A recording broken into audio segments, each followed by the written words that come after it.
I went to dinner with Tasha K, and people were like, "Are you crazy?" She was in Dallas. She'd been hitting me up a lot. Like, I feel like she was trying to reach out to kind of have some kind of a friendship. And I have lots of text messages about that. I never put our text messages out there. And she actually filled in some blanks on the text message that I didn't write, and I thought that was crazy. Do you really think I would sit there and have a conversation with her, who should I pick for the show, and ask her opinion? Why am I doing that? We're in the same space. She kind of I took some liberties with what she said. It's so funny, like the F word she said I used, she used. And she said she got rid of all the F words from her team. She goes, "It was horrible. He was yelling at me and blames me in front of production, of course. Totally throwing me under the bus. I'm so over these." No way! No way! I don't believe it. I don't believe it. I don't believe it. I don't believe it. Hell no. Hell no. Right? That she said, but she's trying to say that I said that. I said, I'm sick of these. I put blank with the S. Everyone knows what my words are. Motherfucking niggas.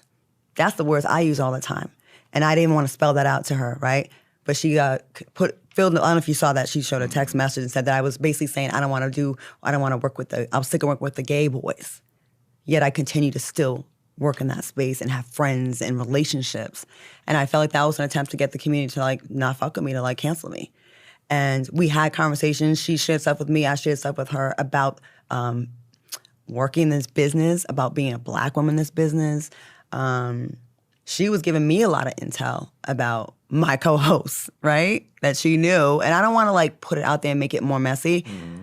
But like, I just hate when people are in a conversation with you and you're having a two-way conversation about things and saying off the record, or she's giving me advice or whatever it is, but then you get mad about something and then you want to like spray someone else, but you're leaving out your part and what the true context of it was. You know what I mean?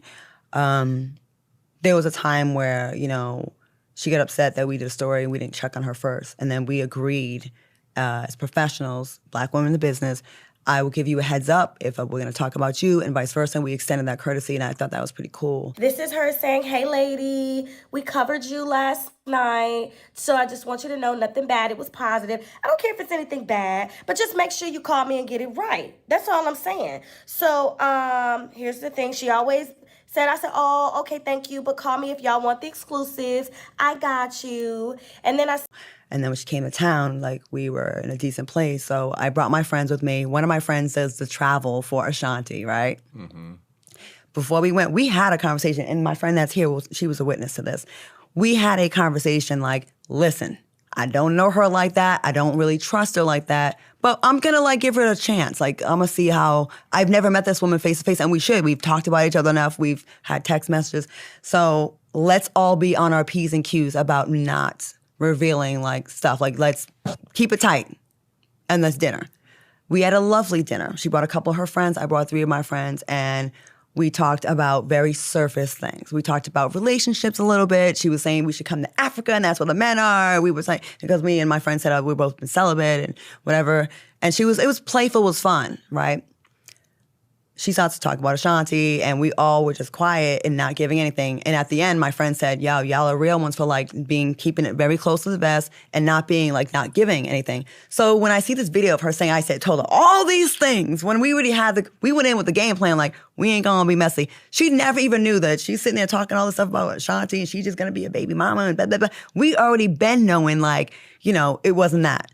Okay, so January 4th on a Thursday at 2:37 p.m. This is where it gets sticky. I said, God sat you down. And I mean, he say, sat down. I also have messages, all this, we weren't friends. You know how many times I have text messages from her that she says, I love you? Several. When someone says that to you, right, and then goes and says, why would you tell me I'm not your friend and all this kind of stuff and we are not friends and all this stuff? I had to have a lawyer she got a cease and desist letter about she trying to put me in one of the scandals of Diddy and Jay-Z stuff. Just lies about that. She said I told her that I was friends with the woman that died, that was allegedly his mistress. I said I was friends with a girl they say was his mistress. She never told me that she was anywhere dealing with Jay-Z. I have had dinners I've been at events where they were both there. I had never seen them even kikiing or talking. But now, and you're getting an exclusive, and I'm sure I'm going to get freaking dragged for 2 weeks for this. I'm so tired of false narratives. Let this woman rest in peace, please.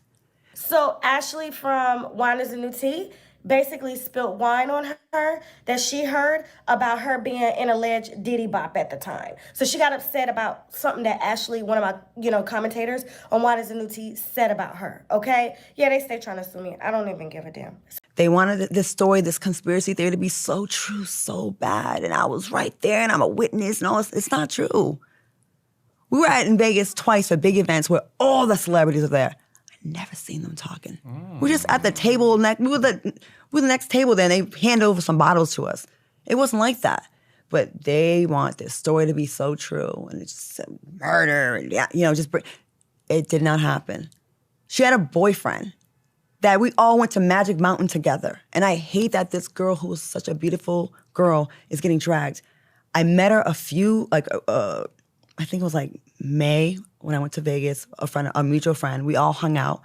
And then we hung out that summer like a few months. And then some blogs started writing stories about her and him and me. And she just distanced herself from everybody and just was like, I'm not doing this, and took her away on social media. And then we didn't talk. And I was like, what? I go, I don't talk to blogs. I freaking hate the whole tipping people off on the stuff. Like, I'm not into that. But I understood she was a very private person. And then, so we hung out for maybe 3 or 4 months. So when I say we weren't best friends, I wasn't trying to distance myself.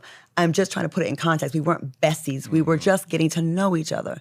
And about 2 weeks before she passed, I got a call from her out of nowhere. She's like, Claudia, who's that blogger that was saying all that stuff about us? I told her, yeah, he stay on my neck a lot. And she's like, yeah. And I think she's wanted to call and kind of squash it. I said, hey, I have nothing to lose right now, not for nothing. I hate that we fell off. We were just starting to get to know each other. I really like you. And I never was the one that gave any stories about you to any blogger or anything. She goes, I know it wasn't you. And she said, you're a good person. And I know that now. And that was our last conversation. And 2 weeks later, I got a call from a mutual friend that said she was out on a date and she passed away and had an aneurysm and she was with her man. And then all these conspiracy theories came out and I'm trying to defend myself and that didn't happen. Why are you guys saying this? And then people saying I signed NDAs, I'm in on this. And I'm like, y'all are making this story up. People want these conspiracy theories to be so true. If I go like this, I'm part of the Illuminati. I'm not. I'm so tired. And it seems the more I defend this, the more they want to believe they want to believe what they want to believe. This girl has never told me. That girl never told me. I'm not trying to say her name because I don't want her family to be upset. Never told me she was dealing with this man, this married man. And I knew her to be with somebody else. So when I try to defend this, it just gets twisted and, you know more. You must have signed an NDA and that check. No one paid me to say this. I just think about the family of this girl, how they must feel. Because I'm sure some of these blog stories get to them and they be like, is it true? It just, people want these stories to be so true. And everyone's right now, after especially the Diddy scandal, everyone's they want who's next? Who we taking out next? And to me, my opinion, Diddy deserved it. But all these people that you want to take out, they don't necessarily deserve it. And as bad as you want this story to be true, I cannot give you the confirmation. That woman that they attached to him and saying she was his mistress, never told me, alluded to, or displayed at being this man's mistress. Period.